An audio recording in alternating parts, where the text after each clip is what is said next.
And we'll go ahead. So should.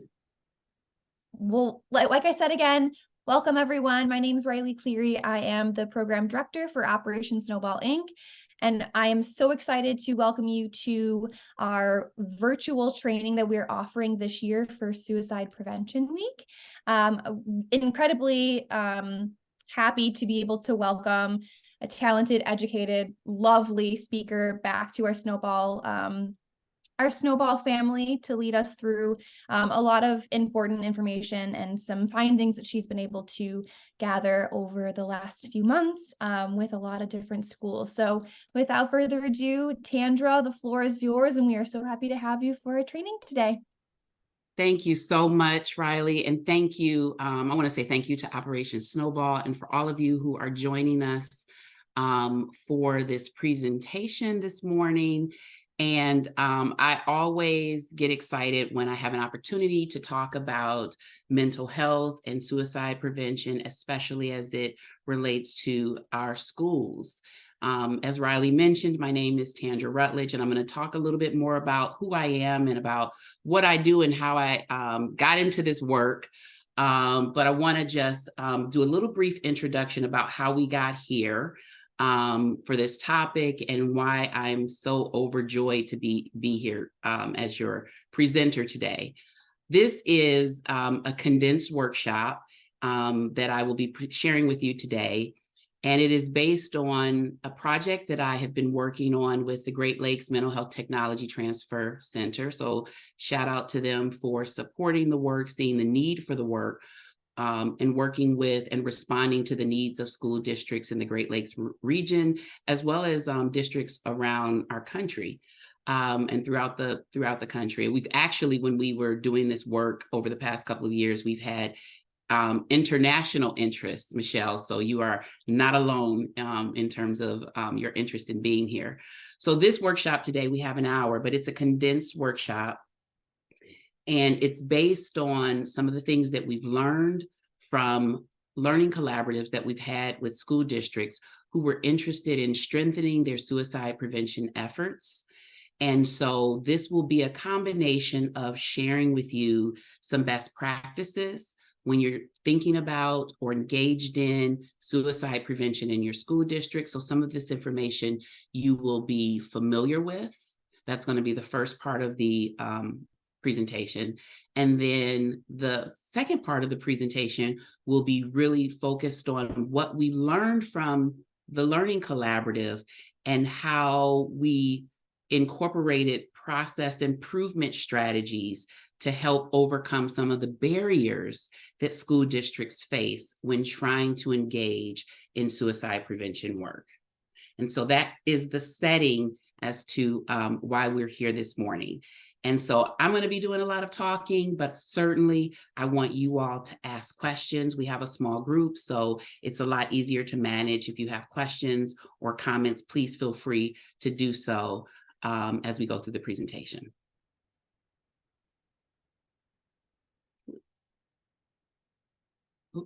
I clicked too quickly. Okay, so I always like to start with sharing a little bit about me. I love sharing pictures. It's very personal. It lets you get to know me a little better. So I have been working in mental health and suicide prevention and with schools for over 20 years. As I mentioned, specifically working with school districts in Illinois and the Great Lakes region when I was working at River Edge Hospital here in Illinois in Forest Park. And again, that work started, I think, about 3 years ago when I was working with the Great Lakes Mental Health Technology Transfer Center. As you see from some of the pictures, these are some of my favorite people and some of my favorite things to do. I am an advocate. I'm a mental health professional. I'm a clinical consultant. I also am Chief Transformation Officer of Avidity LLC. It's an organization that I founded that incorporates social justice, racial equity, and faith into suicide prevention and mental health. I'm also a volunteer and former board member for the Illinois chapter of the American Foundation for Suicide Prevention, as well as a volunteer, and I do work with the Illinois Suicide Prevention Coalition. I serve also as the board president for Sister Afia Community Care, which is a nonprofit organization that offers free mental wellness care services on the south side of Chicago that focuses on Black women. You see from the pictures, you see I'm the mom of two amazing, incredible, drive me crazy young men who are in the 12th and 8th grades. You see that some of my favorite things, one recent picture I put up there, you see up here, we went to see the MJ Broadway musical, which was amazing, amazing performance. If you haven't seen it, please do. My family and I enjoy going to musicals and plays. And in fact, my youngest son loves to sing. And so we've always gone to plays. And that was the most recent one that we went to. This picture here is a snapshot of my beautiful blended family, my mom, my dad, my stepmom, my brother and his wife and children. And this is just a part of my family here. They came to my son, my youngest son, had his debut, we call it his debut performance. He sang at a Martin Luther King Jr. Gala in Chicago, and that was his first time singing in front of a large group. You see here, I've been an advocate for a very long time. I was with the Illinois chapter of the American Foundation for Suicide Prevention in Washington, D.C., as we were advocating on behalf of suicide prevention in our work. Recently had a birthday and decided to be all about Barbie. Pink is one of my favorite colors. And through this picture in here, my friends and my family indulged me in all things pink and had lots of fun doing that. Here you see me, recent picture of me with some of the youth from my church. We just recently had a youth retreat, and we had lots of fun, lots of smiles, and I enjoy the work that I do in youth ministry around mental health and suicide prevention.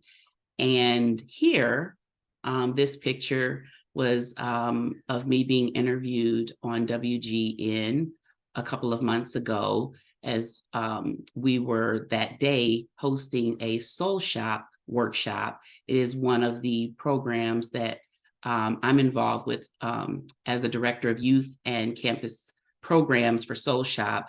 We equip faith leaders on how to minister to individuals in their congregations who are dealing with suicide and mental health issues. And this particular workshop, that particular day where I was interviewed, we were hosting a Soul Shop for Black churches. So just a little bit about me as we move forward. So before we begin, I always like to set a tone and ground us in this work. As we know, suicide is very complicated and it's very personal.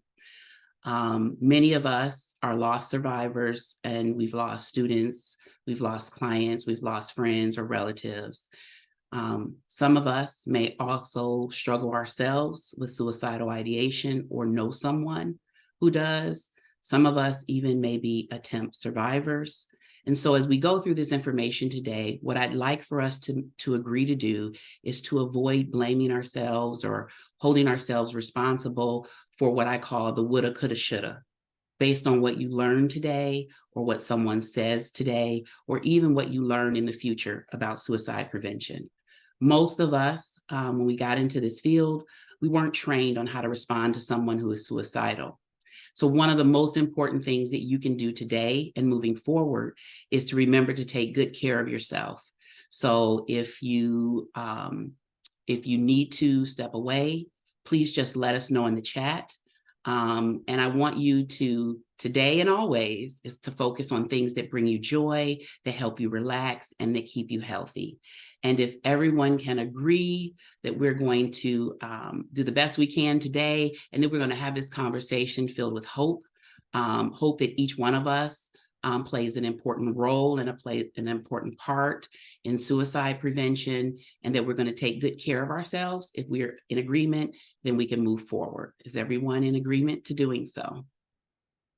And I, because I'm sharing my screen, I can't see the chat, so you can drop it in the chat or give us a thumbs up, and Riley or Rachel will let me know that we're good to go forward.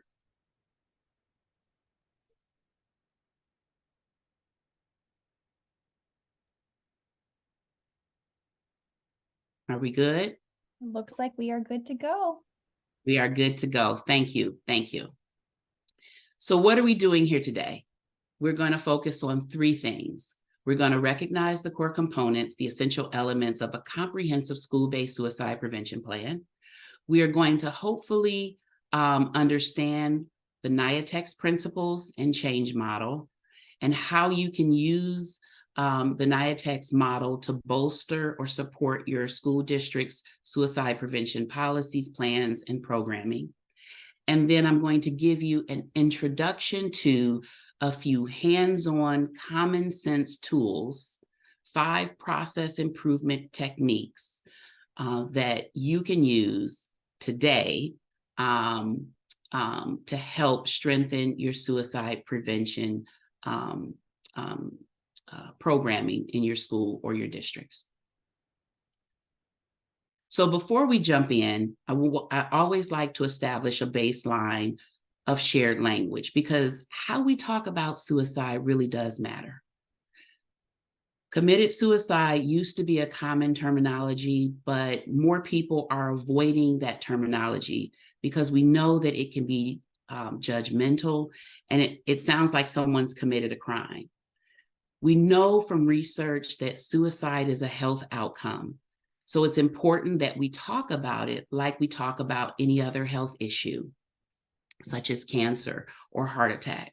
For example, we wouldn't say that someone committed a heart attack or committed cancer. We'd say that they died from cancer or they died from a heart attack. The same goes for suicide. So for that reason, we encourage the use of the phrase that someone has died by suicide, or we talk about that the death was by suicide. Also, when talking about suicide attempts, we also avoid referring to suicide attempts as either failed or successful, as this also not only implies judgment, but it's unnecessary. So instead, we encourage the use of the phrase that that individual had a suicide attempt.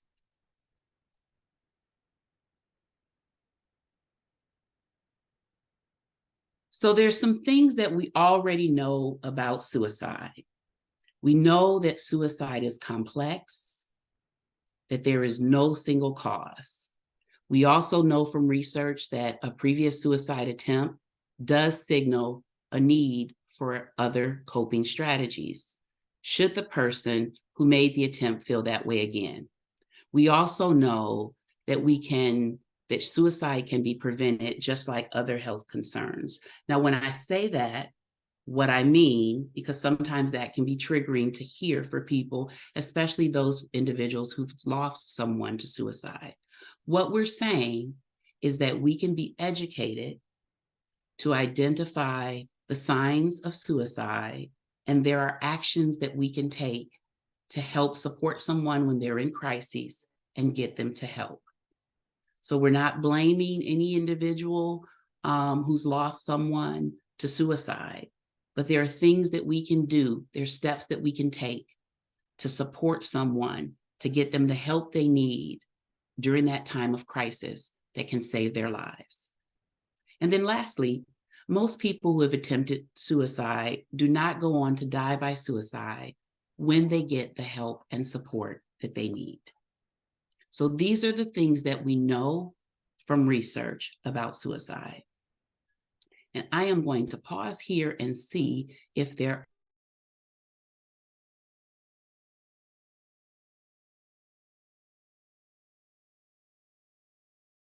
are any questions or comments.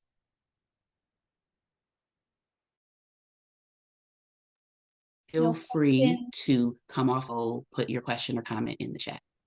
Okay, then I will continue. A few years ago, the American Academy of Pediatrics, the Children's Hospital Association, and the Academy of Child and Adolescent Psychiatry declared mental health a national emergency.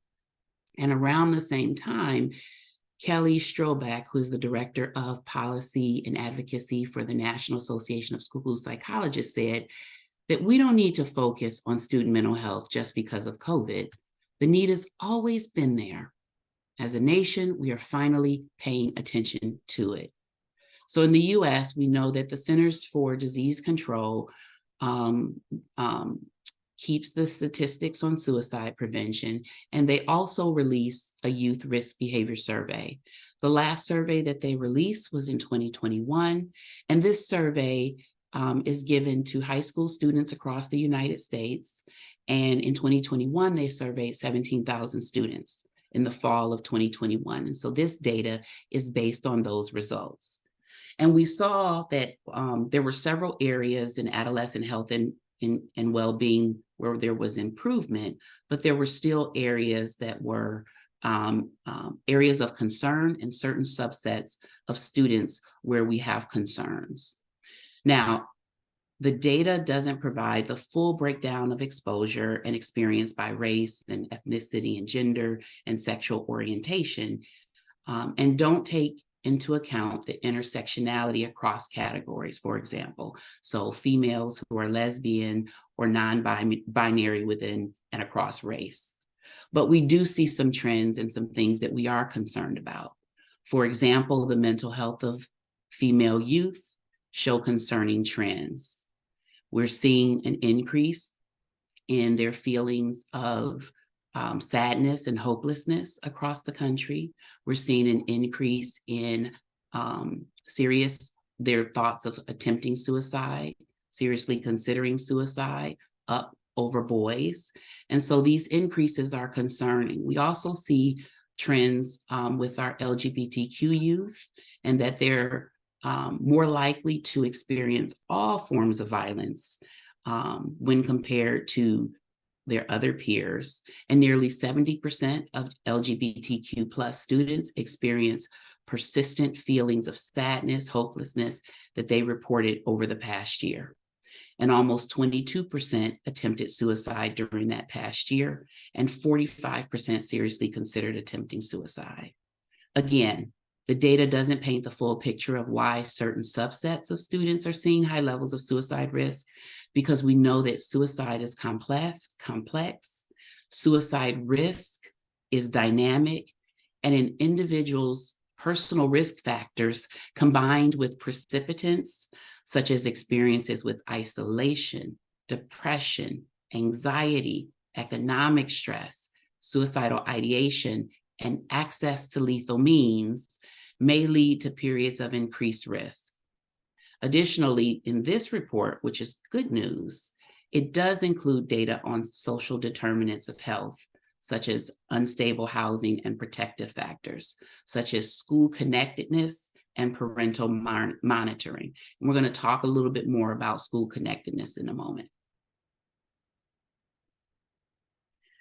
So I'm not going to spend a lot of time on this slide, but this slide gives us a lot of hope because we're now looking at and talking about changes in suicide rates by race and ethnicity and age group. But it's important for us to remember that many factors contribute to suicide. There's not one single cause. We know that. We also need to make sure that we are looking at ways to reduce suicide behavior at the population level, right? When we do that, we stand to reach more people by increasing and scaling universal suicide prevention education and interventions, for example, in schools, workplaces, and healthcare. So we know that there are strategies that exist that work and need to be scaled across communities and across groups. And so it's important for us to keep those things in mind. It's also important, and you know, suicide as a field of research is a relatively new field, and we're really still at the beginning stages of being able to identify people at risk and to provide interventions that are also customized that take into account racial and ethnic needs of individuals. The data that we've seen recently show increases in suicide rates among Native American, Black, and Hispanic people. And we're still trying to understand the impact of how structural racism and social and health inequities, among other factors, may negatively impact the mental health and suicide risk of historically marginalized communities. More research is being done for us to understand that so that we can develop customized interventions for those groups that are at increased risk. So now let's take a little turn at some of the data we have here in Illinois. Again, data, as you know, is not real time. And I just was having this conversation yesterday with a group. We don't get the data real time. It's usually about 2 years old. And there, unfortunately, efforts are being made to figure out a way to have more quicker access, more consistent data, and to understand data better. Okay, so when we look at the data in Illinois, we see that suicide is the third leading cause of death for youth in the 10 through 19 age group. We know from the data that suicide death rates are highest among youth who are white, male, or who live in rural counties. However, we are seeing that death rates are rising among females, Black, and Latino youth, which is consistent with the national data. We're seeing those rates rise for those youth who are living in urban communities. And so clearly, we also, again, similar to the national data, we're seeing higher risk for our LGBTQ plus youth, as well as for Black and Latino students. Okay, now here is a question that I would like for you all to give some feedback because you all have been awfully quiet. So you can answer one of these questions in the chat, or you feel free to come off mute. How is suicide prevention being addressed in your school or district? Are there any areas where additional resources or support might be needed? Are there gaps or barriers to addressing suicide prevention? Would anybody like to share?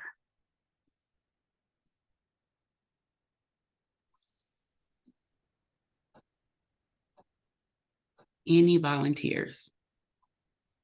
Looks like Michelle is unmuted. Did you have something to share on your end? Yeah, so I think for me, I'm curious to see how it is being addressed around the world. So today I'm really keen to learn. For us, there's kind of still shame attached to suicide within our communities. It's almost like the community where I work is Catholic. It's a very deprived area. So it's not really spoken about so much. And in actual fact, the word suicide really isn't used as much. Other people will say, you know, he took his own life, or they won't even say how the person died, or the families of those who do die with suicide kind of try to say, you know, he was unwell, or will almost try to cover it up. So for us, that's the barrier. It's still the acceptance that this is a growing concern and issue. And for us, our trends are young males aged between 14 to 24. We've seen a real increase in the past few years. And if we want to address it, the schools will bring in an outside agency, which for me isn't very productive because there's no relationships there. The relationships are, you know, it's a stranger who's coming in to talk about an issue which is so personal and sensitive, especially when you're asking those to, you know, to open up and to share with you. So for me, I want to know how we get to feel more of these with addressing suicide. You know, even whenever, for those of you who work with a range of ages, what is the language that you use for talking about it with, say, an 8-year-old and a 18-year-old? You know, do you use the same, you know, terms? Is it spoken about in the same way? For me, that's a struggle. I had a staff member who took his own life, who died by suicide in April. And it was almost like, how do we cater to all age groups? How do we support them properly? Yes. Without attaching any shame and without saying the wrong thing, Yeah. but still wanting to be honest and addressing it. So to me, there's still shame attached, stigma attached, and also what is the language? Because again, you said at the beginning, shared language is important, and I agree, but it's getting everybody to kind of agree on that. Yes. Because I think other people carry their own experiences, and that influences how they address it with their Yes. youth. So, to me, I think we need to be doing a lot more, and I think that you are so much more ahead than what we are here in Ireland. And it's great to see this being spoken about so freely, because it's becoming a growing concern worldwide. I think, well, I know for us it is as well.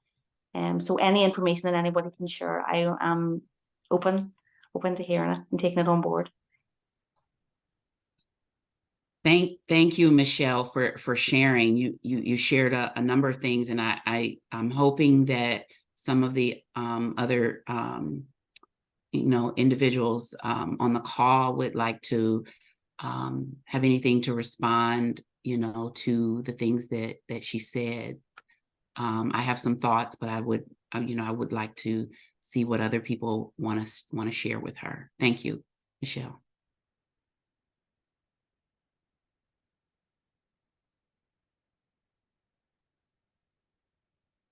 So I think it's, sorry. No, go ahead. Go ahead.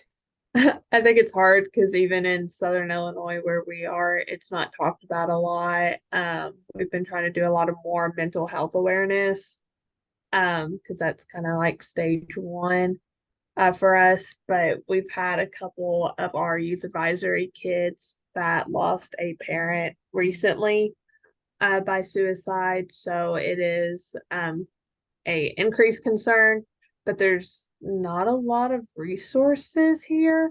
So it's hard to get those like plugged in or things to get that momentum for the suicide prevention to be addressed. Right. So one of the things that comes up is, addressing the stigma, right? And whether you're in Ireland or you're in Southern Illinois, that stigma is real. And how do you talk about it and having the conversation?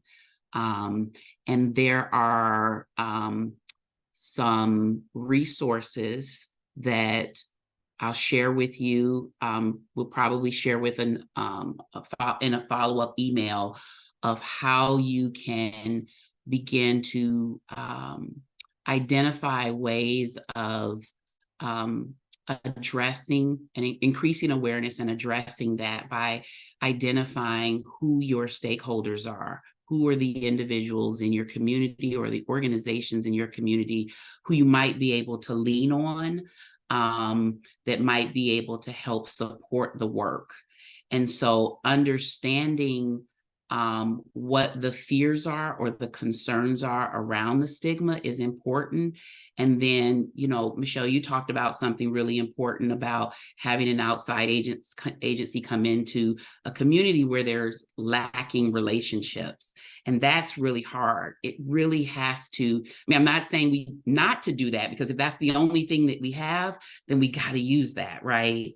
But the goal long-term has to be of how do we raise awareness within our community in building the relationships, so that our youth, and not just the students in our schools and our community, but also the staff, because you lost a staff person, feel that connection.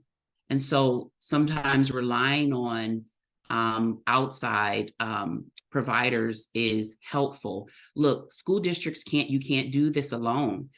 In order to implement comprehensive suicide prevention, it is going to take outside providers, a full community effort. It's going to require resources from other organizations. It's going to require conversations like what we're having here. It's going to require mentoring. I know that there are organizations like the American Foundation for Suicide Prevention, the National Alliance on Mental Illness, or NAMI, and Michelle, I'm not sure what organizations off the top of my head, that you have available to you in Ireland, but those resources, there's some resources that, we can really help you to find that can be available to you, free resources that we can help support your efforts around raising awareness and things that you can try to do. And it can be a goal for you as well as you move forward in your strengthening your suicide prevention efforts. Okay. Is there anyone else that, this is great conversation. Is there anyone else that would like to say anything or to share anything at this point?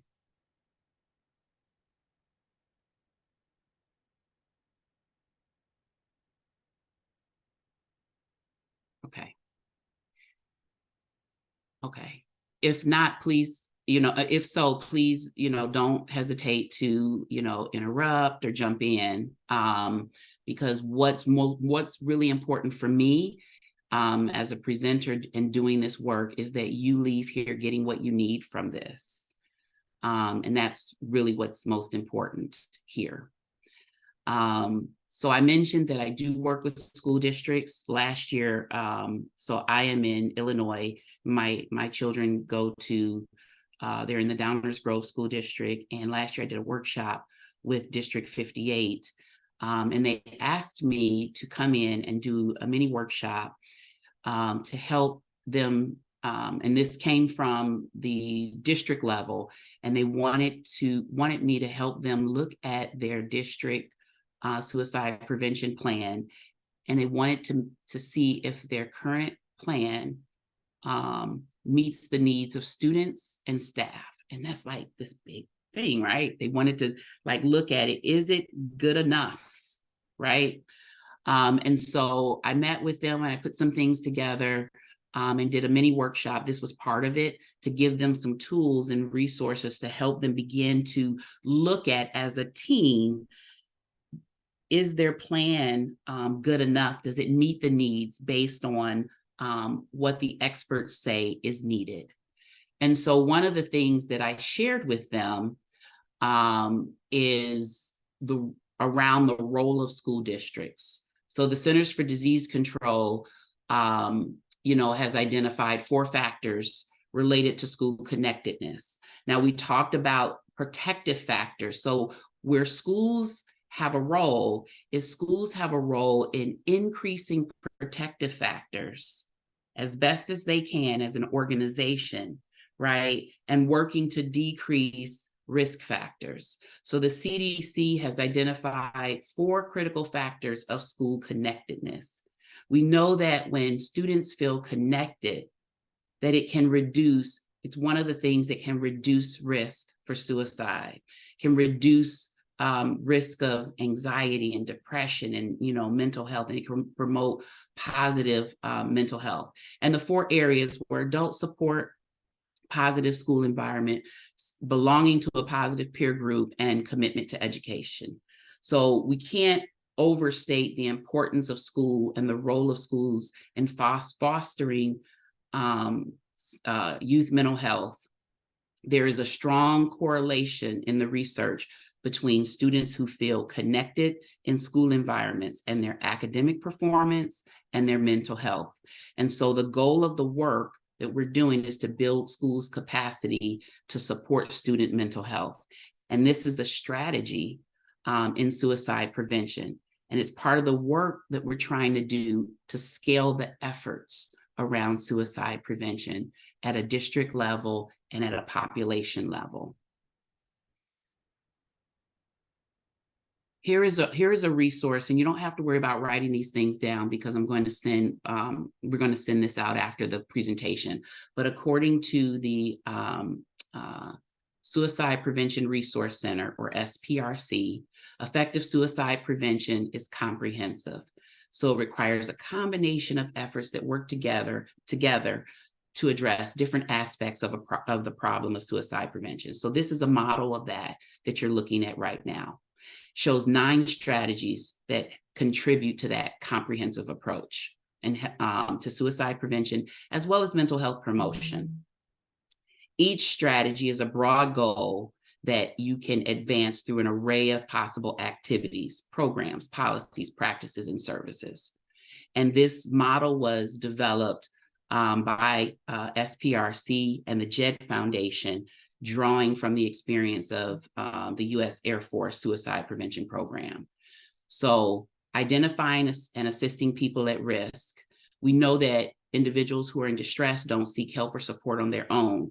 So identifying a student at risk for suicide can help you meet the greatest need and connecting them with help and support.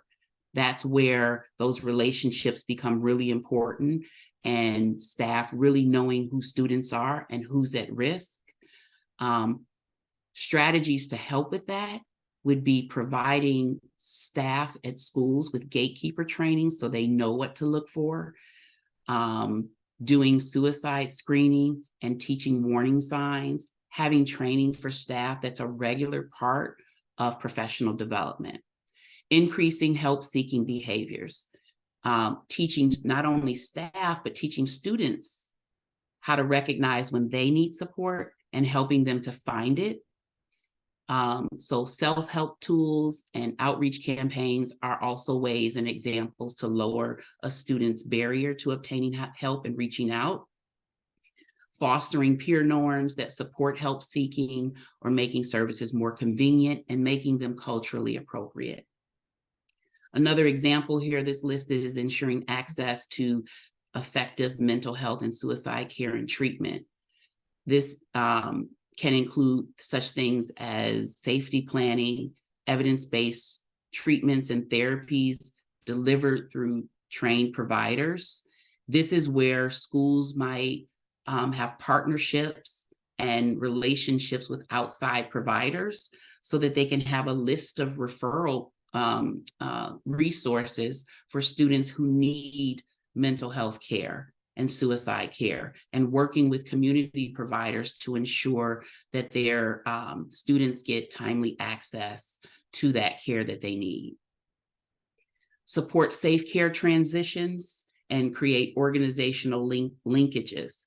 So you can help reduce students' suicide risk by ensuring that they have an uninterrupted transition of care. So if a student needs to be hospitalized, making sure that the hospital has access to what they need to have access to that's appropriate. And when they're coming back from the hospital, making sure that that care transition back is smooth and that you're getting the information that you need in order to adequately support the students' transition back to school. And some of the ways that that's done is through formal referral protocols, agreements with organizations, cross-training, follow-up meetings, patient and family education. So these are some of the examples of a comprehensive approach. And at SPRC, at this website, there are even more examples. Postvention, I do not want to underestimate the importance of postvention. But a postvention plan is a set of protocols to help schools to respond to a death by suicide, whether it's a student or a staff person, and supporting those affected. And when you support people who are affected by a suicide death, you're reducing the risk that that death could have on others who are vulnerable in your community. And so postvention efforts are very important and should also include those supports for people who are bereaved by suicide. Reducing access to lethal means is important. So that comes into play a lot of times with safety planning, educating families and those who are in crisis about safety planning, storing medication, access to firearms, distributing gun locks. getting involved in community-wide suicide prevention, because a lot of times those things are happening, and if they're not happening, they should be happening in your community. And there are organizations around the country and around the world that are committed to suicide prevention, and connecting with those organizations as part of a comprehensive community-based suicide prevention plan is critical. Okay, we are at 12:15, so I'm going to move a little faster through some of this material here. So I've already kind of talked about how schools can take action. There are 3 important ways that are listed here that schools can take action around prevention, intervention, and postvention. That is to promote the emotional well-being and connectedness of all students, identifying students who may be at risk for suicide, and being prepared to respond to a suicide death. So those are three very specific ways and that schools can take action around suicide prevention. And so when we were talking earlier, the 2 individuals, who are here, you all were talking about resources and how do we do it? How do we do it? Well, there are some guides. There are some best practice guides, and they will be included in the information that we send to you. Here is one. One I like to highlight because I do think that it is one of the more comprehensive ones that I'm familiar with in our region. The Illinois Youth Suicide Prevention Toolkit that outlines a lot of the things that I'm sharing with you, but there are 2 things that I've highlighted on this slide. There are 2 essential components that every school should have in place. And that's 1, protocols for helping students at possible risk of suicide, and protocols for responding to a suicide death. Every school should have at least these 2 sets of protocols in place, regardless of whether or not they're going to do any additional suicide prevention activities. Not only should they have these things in place, but everyone in the school needs to know that these things are in place. Families need to know that this is in place, and they need to be aware of how to activate these protocols when needed, and they're in place. The other elements of a comprehensive plan include training for staff, parent education, student education, and screening for students, and that's identifying those who may be at risk of suicide.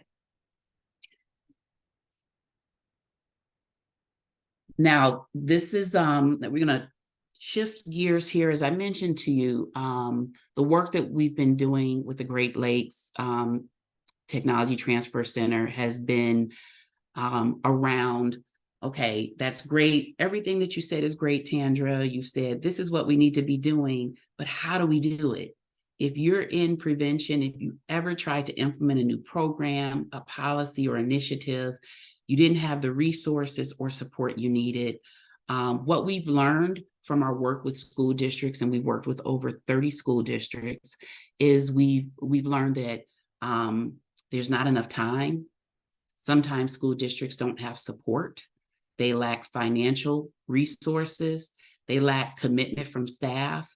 They lack understanding of the problem, where there's stigma in the community and sometimes even in the church, if you're going to a religious school or a religious community, and so on and so on. And we learned that from one of our cohorts, from our first cohort of when we were doing this work. And so what we decided to do is we decided to add process improvement. And why process improvement? Well, process improvement is simply a means by which we learn how to do things better. It's a common sense approach to change. So how do we make the changes that we know we need to make as it relates to suicide prevention? How do we remove barriers? How do we empower schools and districts with those tools? And so we decided to, in order to build capacity and create change in suicide prevention for school districts, that we needed the tools, we needed to empower school districts with the tools to do so. And so we did that in the second cohort, and we had great success. we were able to help school districts remove some of those barriers. And we learned a lot from implementing process improvement and applying these techniques that come from another industry, a whole nother industry, right? To bring that over into our prevention work around suicide prevention. And so NIATEX is the model that we've used because it's common sense, it's practical, and it's tools that everybody can use. NIATEX stands for Network for the Improvement of Addiction Treatment, but it's now simply known as NIATEX. It's a structured, team-based approach to change that creates gradual improvement over time by making a series of small changes that are tested and implemented at one at a time that are called aims. The premise is that improvements are usually accomplished. They're not usually accomplished by making one big change. So we had districts saying, we need a whole plan. And they would come and it was a daunting task of trying to put together all the things that I just talked about, all those 5 elements that I just talked about, and they just couldn't do it. And so by using a process improvement strategy like NIATEX, they were able to take a series of small steps that they were testing and implementing on a short-term basis, one at a time, to add up to make a big impact. And so the simple process, and it goes like this. You walk through the process, like you do a walkthrough, you walk through the process that you're trying to change, looking for areas of improvement, find a problem in the process, brainstorm solutions, choose a solution to test, and then making sure that we only make one change at a time. And so I'd like to take a moment now to see the video, and then we will go from there. It's a brief 2-minute video here. Take a look at it. At NIATEX, one of the main things we do is to teach process improvement to behavioral health and human service professionals. Now, we've been known to explain our entire model of process improvement to folks over lunch. It's that simple. Here's how it works. Whenever you want to make a change or improve something in your organization, you start a change project. Now, every change project has one aim. Think of the aim as the target. It's that specific, measurable goal you're trying to achieve. Now, to carry out a change project, you need people and some tools. On the people side, we emphasize 3 key roles. The executive sponsor, they're often a senior leader in the organization, and they help remove barriers for the project. The change leader is the project owner, and they lead and coordinate the change team, which is a group of staff members selected to work on the change project. Now, when it comes to process improvement tools, the NIATEX model focuses on 4 that we've found to be easy to learn and effective for most change projects. The walkthrough is a tool to help you experience a process just as your customer would. Flowcharting creates an actual picture of the process from beginning to end. The nominal group technique, this is a tool the change team uses to brainstorm ideas that will help achieve the aim of the change project. And the PDSA, which is an acronym for Plan, Do, Study, Act, is an efficient way to test changes. Rapid cycle testing, that simply allows the change team to try a change for a short period of time to see if it's an improvement. Finally, the NIATEX model has 3 rules for change leaders and their teams to follow when conducting a change project. 1 is to use existing resources. The goal is to achieve your change project aim using currently available staff and materials. 2 is to measure change. Simple measures are the lifeblood of successful change projects. So collect only the information you need to achieve your project aim. And 3 is to sustain the gains. Now, once you've achieved your aim and the change project ends, you must have a plan in place to monitor your measures and intervene if they creep back to unacceptable levels. That's it, the entire NIATEX model of process improvement. Now, to gain a deeper understanding of process improvement and the NIATEX approach, View our online course, Process Improvement 101, at niatex.net. Okay, so for the sake of time, I am going to, kind of condense these next few slides. And you are going to get a follow-up email, so don't worry, no worries, with this information included. But what I want to highlight is the fact that we use these process improvement techniques to address the barriers and the problems that school districts were having around suicide prevention. And so one of the things that we ask school districts to think about is, what's the problem in your school district around suicide prevention that keeps you up at night, that keeps the superintendent up at night, right? To identify what's the key element, what's the thing you want to change, right? And you remember in the video, it talked about the people that you need. One of the barriers and difficulties that school districts had is that there were people like you who are here on this call that are like, we need to do this, but I need, support, and I need a team. And so we changed the model of how we were doing the work when we were having the learning collaboratives. And we said, in order for schools to participate, they needed to have someone at the district level or their supervisor to be their sponsor for this work, because that person really is the one that is going to prioritize and make available resources, be it time, financial resources, and are going to help that change agent, the person who's doing the work, be successful, and is going to call people together to say, yes, this is a priority for our school district. This is a priority for us. And yes, we're going to do it. And so once we did that, using this process improvement strategies, school districts were able to make some small changes toward their goals. What I want to share with you is some of these are actual aim statements or goals that some of the schools that participated in the second cohort of our suicide prevention learning collaborative came up with. And, increasing staff awareness of the district suicide prevention protocol, increase use of a universal screening. One school district wanted to train staff. And you see how the aim statement was an increase or decrease, right? Or increase, it can be increase understanding of understanding of youth suicide or youth suicide risk in our community. But those are aim statements that you can use this process to create a change project, to do the how of the work that you might want to do in your community. I know I'm going through it really, really quick because of time. But if you have any questions, please put those in the chat. The video talked about 5 tools and mentioned the 5 tools. The first one is the walkthrough or talk through.